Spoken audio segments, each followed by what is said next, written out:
Episode 79.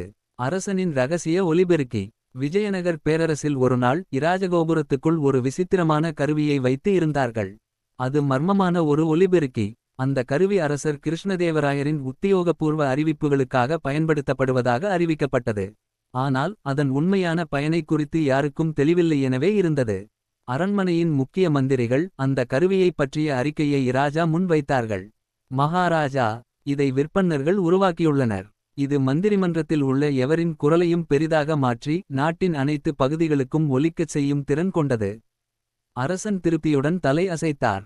இது அருமையான கண்டுபிடிப்பு. இனி என் அறிவிப்புகள் மக்களுக்கு நேரடியாக கிடைக்கும். தெனாலியின் சந்தேகம்.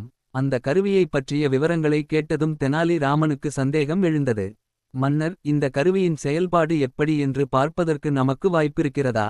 அரசன் உடனே பரிதாபமாக அந்த கருவியை தொடக்கச் சொன்னார். ஓர் அழகான மேடை அமைக்கப்பட்டு அரசன் எழுந்து நின்றார். அவர் உற்சாகமாக கூறினார், நம் நாட்டின் மக்கள் அனைவரும் இதை கேட்க வேண்டும். என் தேசத்திற்காக, என் மக்களுக்காக. அவசரமாக ஓர் எதிரொலி ஒலித்தது. நம் நாட்டின் மக்கள் அனைவரும் இதை கேட்க வேண்டும். என் தேசத்திற்காக, என் மக்களுக்காக. அரண்மனை முழுவதும் அதிர்ச்சி அடைந்தது. ஒலி பெருக்கி அரசனின் குரலை மிகப்பெரிதாக மாற்றி தன்னைத்தானே மீண்டும் ஒலிக்கச் செய்து கொண்டே இருந்தது.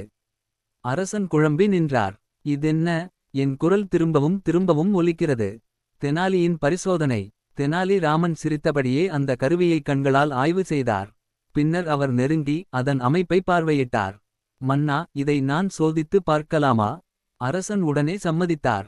தெனாலி ராமன் அந்த கருவியில் உள்ள சின்ன ஒரு பொத்தானை அழுத்தினார். உடனே ஒலிகள் மெல்ல மெல்ல குறைந்து மௌனம் நிலவியது. மன்னா, இது உண்மையில் ஒலிபெருக்கி இல்லை. இது வெறும் எதிரொலி திருப்பிவிடும் கருவி. எதையும் பெரிதாக மாற்றாமல் ஒரே சொல்லை பலமுறை மீண்டும் மீண்டும் ஒலிக்கச் செய்கிறது. இது வெறும் கோளாறு ஏற்பட்ட கருவிதான். அரசனின் மகிழ்ச்சி. அரசன் சிரித்தார். தெனாலி, மீண்டும் ஒருமுறை நீ எனக்கு உண்மையை வெளிக்கொண்டு வந்தாய். இதை உருவாக்கியவர்கள் இதை ஒலிபெருக்கியாக கூறினார்கள். ஆனால் இது உண்மையில் எதிரொலிப்பதற்கான கருவியாக இருக்கிறது. அரண்மனையில் உள்ளவர்கள் அனைவரும் சிரித்தனர்.